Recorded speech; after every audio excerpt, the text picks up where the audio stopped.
Hello again. We are now into the third part of this lecture about statistical probability, which is lecture 4 of the experimental design and analysis series in the core skills modules. And in the final part of this lecture, I want to look at implementing a statistical test that will actually calculate probability P for the example we've been looking at, which is this sperm swimming speed experiment. And that test that we're going to run is called a t-test, and it's a very simple, commonly used statistical test across the life sciences. You're going to see it probably very many times during your time as a student, and in fact you're probably going to perform a t-test on several occasions using data you've collected in lab practicals or in your project.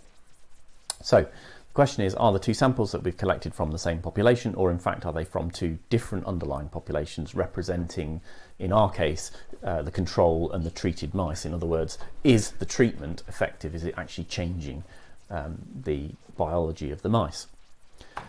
So we've got our two sets of data, and we want to know whether the difference between the treated and the control mice is significantly different.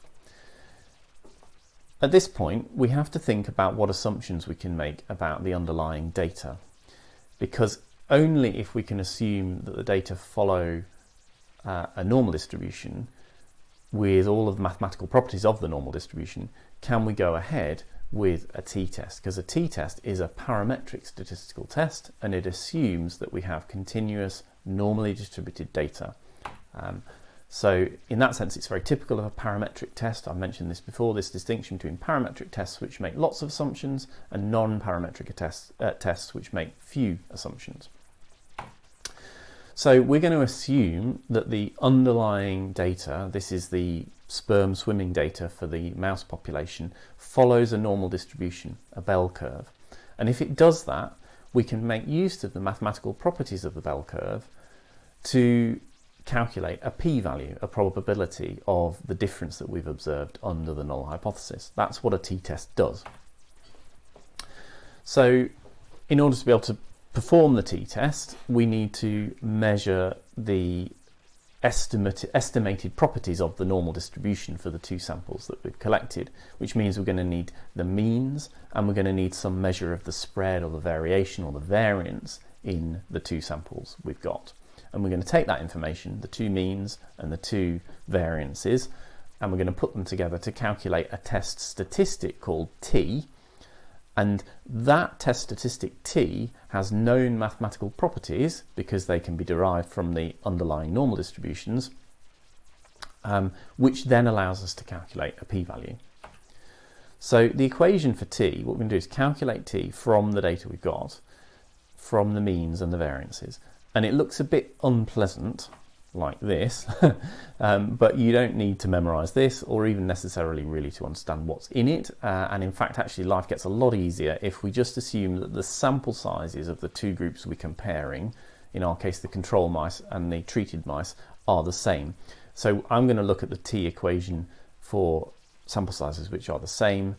When your sample sizes are not the same, what you're going to find is that the computer that you're going to use to run a t-test will do the hard work for you. So you're not ever really going to have to worry about this equation.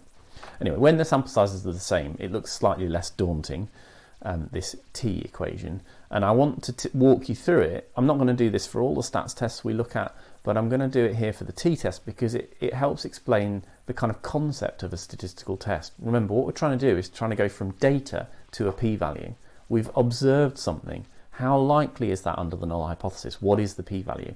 Well, in order to get that answer, we need to summarize the data mathematically, in this case in the form of the t-value, the t statistic, in such a way that we end up with a statistic that has known mathematical properties from which we can calculate the p-value. So in this equation for t, what you really need to understand is that t is representing the data, and it's representing the pattern in the data that we're interested in. And what is that pattern? Well, it's the difference between the two samples, and that's what's on the top of the equation. It's the difference between the two means.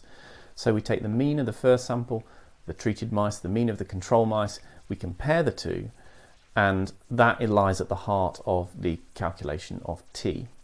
And what you can see is when the difference between the two samples is big, then the value of t is going to be big. It can either be positive or negative depending on which way around the two means are, but the bigger t is, the further away from 0 it is, the bigger this difference between the means is, or vice versa.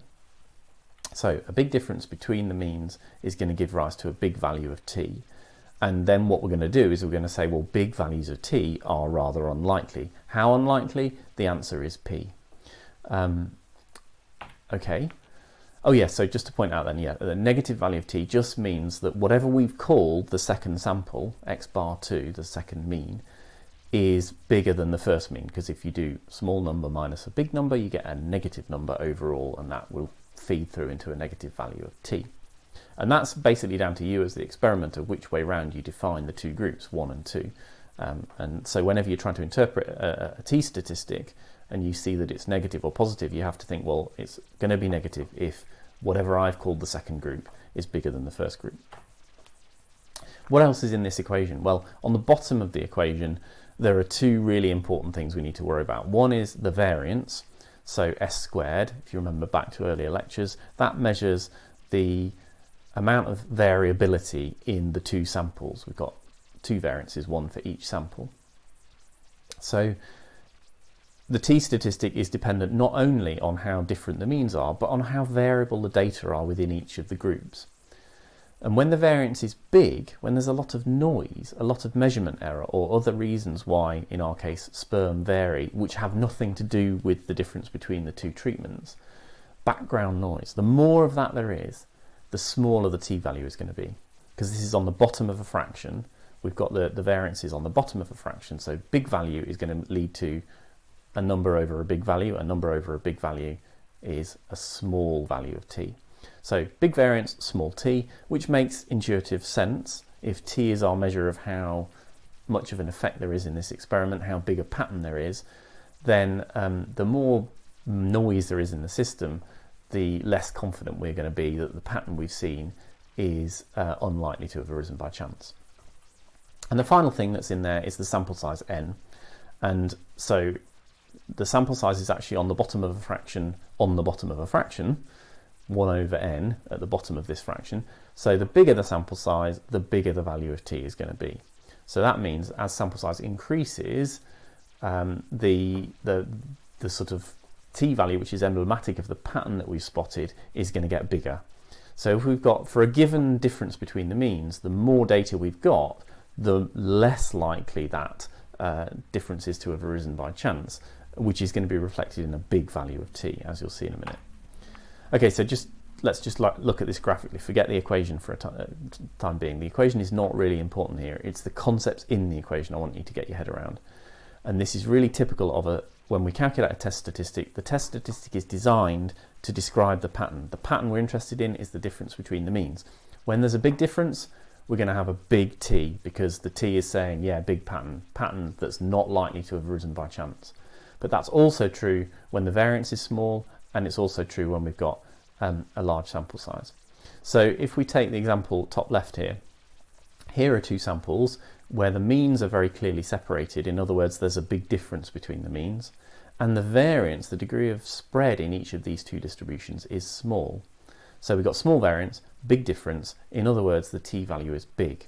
That t-value is telling us, wow, we've got a strong pattern here. This is a pattern which is unlikely to have arisen by chance, and we're going to find out exactly how likely in a moment when we calculate the p-value.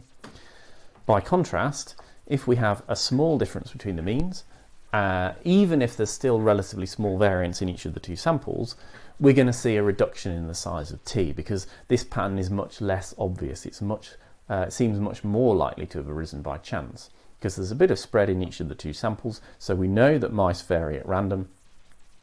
So seeing a bit of a difference, a small difference between the means, is not that surprising, even if the null hypothesis is true. Here's another scenario. This is a scenario where the difference between the means is still as big as it was in the first example, but there's much more variance in the two samples. What does that mean? Well, it means that in our case, every time you measure a sperm from a mouse, you find lots of noise, lots of differences among sperm that has nothing to do with whether they've been treated with calcineurin. So that's true in each of the samples, so we see a big degree of spread. That means there's a lot of overlap between these two distributions. Even though the means are quite different, we've got a lot of variance. the t value here is smaller than it would have been in the first example, where our two distributions were almost not overlapping at all. Why is that? Well, because this is not as strong a pattern. This pattern here could have arisen by chance. We don't know. We need a p-value to tell us. And in the extreme example, when you've got a small difference between the means and lots of variability within the two samples, then you see a massive overlap between those two distributions, and you look at that and think, yeah, well, it's this kind of outcome, a small difference in the mean swimming speed, is very likely to have arisen by chance under the null hypothesis, the null hypothesis being there's no real underlying difference. Okay, so let's go back to the real data. Here's that graph again showing you that on day one it looks like there is quite a big difference in swimming speed between the two groups of mice, and that's not true after day 5. What we do is we get a computer to calculate the value of t for each of these 2 days. So on day 1 the t-value seems to be quite large, 4.67, relative to the t-value on day 1 when it's only 1.07. Those numbers are not in units that are particularly meaningful to anybody, but the computer and mathematicians, boffins, will know how t behaves if the null hypothesis is true. We know what to expect of t if the null hypothesis is true, so we can ask how likely these measured values of t are if the null hypothesis is true. In other words, we can calculate p, and that will be done by a computer for you in normal circumstances. So just to say a little bit about how that is possible, if you looked at what t does, if you did a whole, a gazillion studies of mice where you didn't treat them at all, you know that there's no underlying difference between, you've just got 2 random groups of mice. The only difference between these 2 groups of mice is that caused by the fact that every individual mouse is randomly different for lots of different reasons. In that scenario, if you did the study over and over again, what you would expect to find is that the means of the 2 groups on average will be 0. Sorry, the difference between the means of the 2 groups on average will be 0. Because if you're just taking 2 random groups of mice and measuring them, sometimes by chance, one group will have slightly faster sperm, sometimes by chance, the other group will. On average, it should average out at 0. So we know how t behaves under the null hypothesis. Under the null hypothesis, t averages 0. But not every value of t will be exactly 0, even if the null hypothesis is true. Instead, what you'll start to see, if you sample over and over again, is some variability around a mean value of 0. And so if you plot the distribution of t, it'll look like this, centered on 0, but with some spread. And ironically, it looks a bit like a normal distribution. It isn't actually technically a normal distribution, but it's something similar.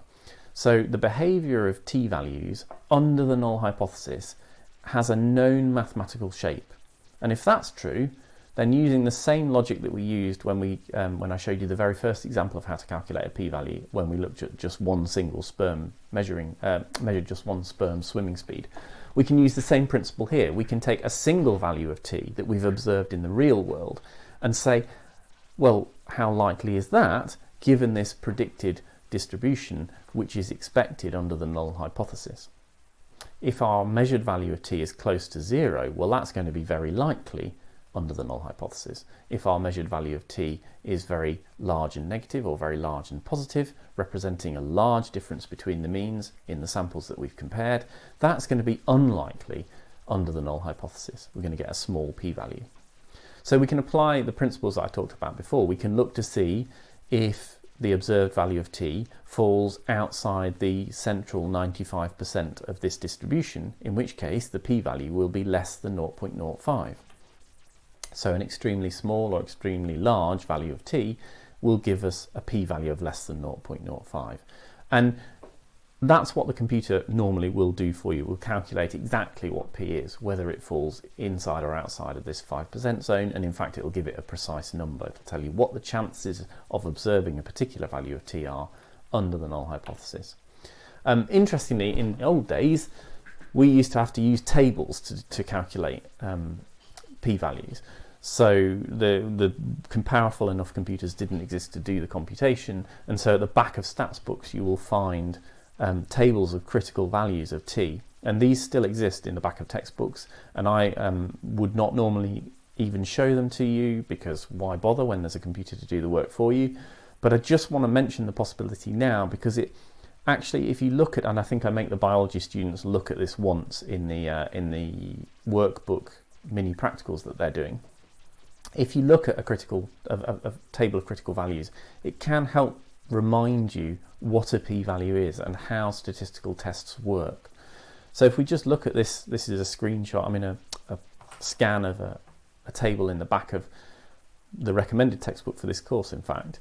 And what you find is a table that has across the top here different critical values of p. So these are different actually alpha values. If you remember, alpha was the threshold, the cutoff value of p that we use, which ordinarily we would use 0.05, but we might use 0.01 or even 0.001. So we have different options for that along the top. Ignore the second version of that below. That's just for a different scenario, which we'll come across later in the course. And then we have in the main table a whole load of values of t. And these are the critical values of t. What that means is if your value of t that you've measured is above these critical values, then your p-value is below this threshold here. There is a complication. There are degrees of freedom down the left. What are degrees of freedom? Degrees of freedom are a bit difficult to explain. You might be sort of familiar with the idea if you've done maths, A-level maths, but essentially the degrees of freedom represent the sort of power of the statistical test that you've got, and they're normally strongly related to sample size. So if it turns out that for any given test statistic like t, at any given cutoff value of p, you need to know the sample size, the degrees of freedom, in order to calculate the critical value of t. So in our case, for a t-test, the degrees of freedom are quite simple to calculate from the sample size. It's simply the two sample sizes added together minus 2. So in our case, let's say we had 3 mice in each group, that would be 6, minus 2 is 4, we'd have 4 degrees of freedom. So in the old days we had to know this, and for you the computer will calculate it for you, but I still want to illustrate what we then do with all this information in the table. So let's say we are going to use the alpha value of 0.01. That's our critical cutoff value of p. What we're saying there is only if the probability of observing the data under the null hypothesis is less than 1 in 100 or 1% are we going to consider what we've seen to be statistically significant. So that's our definition of statistical significance, and we look down the table until we get to the right degrees of freedom, which in our case is 4, and we find a number, 3.747. That is the critical value of t given those degrees of freedom and that p-value. What does that mean? It means if our value of t is greater than 3.747, then what we're looking at is an event which has a probability of less than 0.01 of occurring under the null hypothesis. And so in the old days, that's how we would make inferences from data using tables. You'll be very glad to know that the computer will just calculate the p-value for you and the degrees of freedom too. So in the case of our sperm example, the real example now, let's look at day 1 where we've got this seemingly pretty big difference in swimming speed between the two groups of mice. We calculated the t-value, it's 4.67. The computer does that for you using the equation that I've showed you. So if you really wanted to, you could go away and calculate it yourself.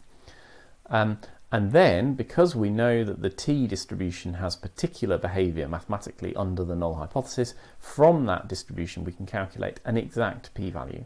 And in this case it's 0.00019, which is small, right? It's very small. It's less than 0.05, it's less than 0.01. We could, depending on how we've set up the alpha value for the study, we could report this p-value relative to alpha like this, or we could report it as an exact value. And what that's telling us is that the probability of seeing this big t-value, it's big because the difference between the means is big, the probability of seeing that, if the null hypothesis is true, and the null hypothesis is there ain't no difference between these two groups of mice, the chances of you seeing a big difference like that in a big t-value, well, it's tiny. It's less than 1 in 1,000, in fact, certainly less than 1 in 100. So, in other words, if you did this study 1,000,000 times using randomly selected mice that hadn't been treated with any drug, then only, well, less than 1 in 1,000 times would you see a t-value of 4.67. So what does that mean? What do we conclude? Oh, well, let's just look at day 5 first, because actually day 5 is rather different. If you remember, the t-value for day 5 was 1.61, and the probability of seeing that difference by chance is actually 0.069, so that's about 7%. Certainly greater than 0.05, which is the typical cutoff that we use. So typically, this would be a non-significant result, whereas this would be a highly significant result. So what does that mean? Well, that means that at day 5, calcineurin inhibitors, their effect has been has been reversed to the extent that you can no longer detect a significant difference between the controls and the treated mice. So we reject our null hypothesis for day 1 because what we've seen in the data is vanishingly unlikely under the null hypothesis. Therefore, we reject the null hypothesis in favour of the alternative hypothesis at day 1. So, in other words, calcineurin inhibitors reduce sperm swimming speed at day 1. But we can't reject the null hypothesis at day 5 because the p-value is greater than 0.05. The p-value is quite high. This could have happened by chance. What we see in the graph might just be a chance event. There's a reasonably strong probability that it is. Therefore, we conclude that on day 1, calcineurin inhibitors work, but by day 5, they're no longer working. So, actually from the whole study, the conclusion would be that calcineurin inhibitors do show some promise here as possible contraceptives because they have a short reversible effect on male sperm swimming speed, which presumably translates into fertility. And if it's a strong enough effect on fertility in the short term, then these drugs could indeed be taken to stop people getting pregnant, basically. So that's quite cool. Okay, so that's the end of this lecture on statistical probability. We're going to explore the idea further in the context of some slightly different scenarios in the next lecture, and in particular we're going to look at one-tailed tests and paired designs.